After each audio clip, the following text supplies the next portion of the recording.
Hello, this is Steve Hilsbeck, and welcome to another edition of Stuska Vision. Today we are here at the Park Hill Applied Technology Center at Parkland College in Champaign, Illinois. And we're going to tour this facility and see some of the fine equipment, and I'd like to introduce you to John Ross, the Director of Automotive Technology. Hey Steve. How you doing, John? Good. Welcome back to Parkland. Good to see you. Got the dynamometer all up and running? We do. We're really excited about the product that we're going to use that you guys have supplied to us, and really excited to show people how we can use that with our training curriculum. Okay. Engine's running smooth? Engine's running really well. Okay, we'll prove that. That's right. Okay, great. Okay. Well, welcome here. Come on inside. All right, thank you.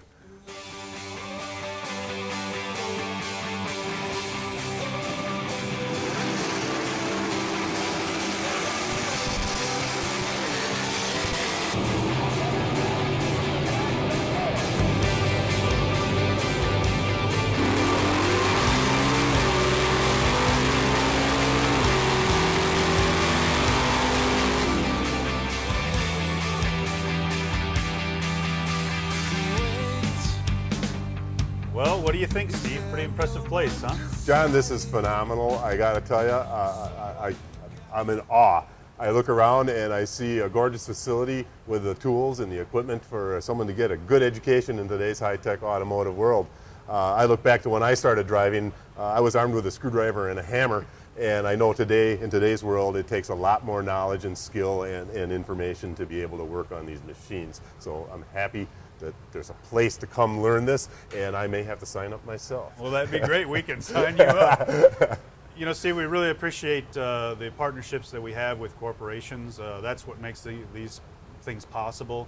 What we do here at Parkland College is train people for jobs. And so behind us, you see that we've got workbenches. And so our philosophy is that we need to do a lot of component work. And so our students get to start right in with engines. And we teach them how an engine works. We teach them what those pieces are. We teach them how to inspect them. We teach them how to then reassemble those. And one of the unique things that we do here, and hopefully where your equipment is going to come into play, is that we still do a live engine overhaul class. And so those students are going to take an engine apart that maybe doesn't run right, put it back to factory specifications, and then hopefully be able to use it on your testing equipment, so that we can make sure that engine runs and runs properly before we spend the time putting it back in the car or the truck. All right. The other side of the shop then, as you saw, is set up much like a dealership would be. Most of our students are going to go work in a delership or an independent service center, and we want to model that, the education that they get based on what they're going to go work in. So those on-car service centers that we have, we're going to do a lot of brake and steering suspension work, a light electrical work, and drivability. And so we've got all the tools and equipment that any dealership would have. In fact, we actually have sometimes more. We might teach somebody how to use a specific scan tool, but we're going to teach them how to use multiple scan tools to do that diagnostic, because we're not sure exactly where they're going to go work. Sure. It's fantastic. So what do you say? Let's go take a look at that piece of test equipment you provided. Okay, very good. It's a dynamometer. And here we are outside the control center for the test cell, and judging by what we've seen everywhere in this facility, I'm sure we're bound to see a beautiful installation of a TrackMaster. Jonathan, can you tell us a little bit about your installation?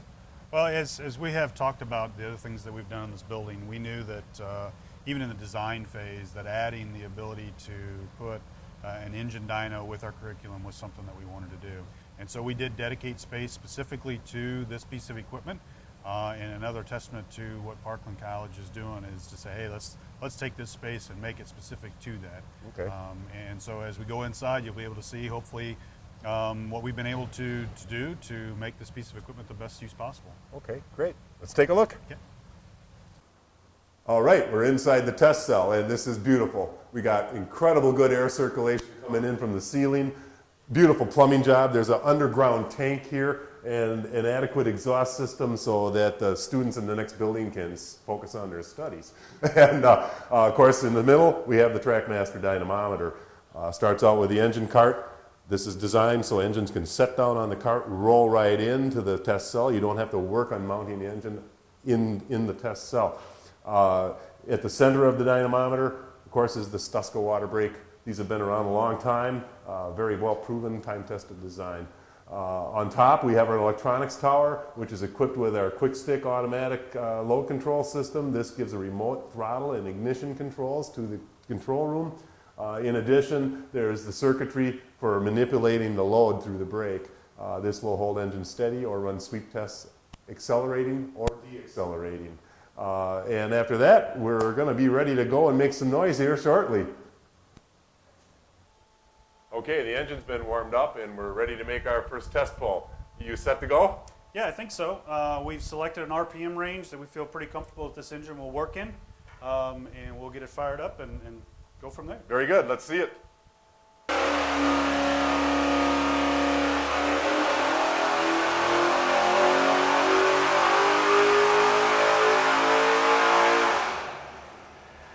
We got torque and horsepower curve in this graph along with the O2 sensor. We are running a little bit lean, maybe up near the 13-to-1 range, and I think we're a little choppy in a few spots. Probably our ignition rattled. Or yeah, we've noticed that with this engine. It seems to, once you get over about 6,000 RPM, something going on. Again, this engine's set for probably a year. We maybe take a look at the distributor cap or the ignition shaft itself. So. Yep, those race components don't last forever. Yeah. And I guess that's what you pay for high performance. So, well, great. Let's take a look at a summary.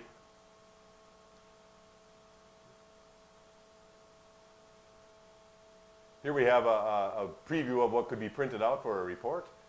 You can enter specifications of your engine and testing information. We did have a peak horsepower of 461. It occurred at 6,500 RPM. Our peak torque was 427 at 5,100 RPM. Our average horsepower, 444, and 423 on the torque for an average.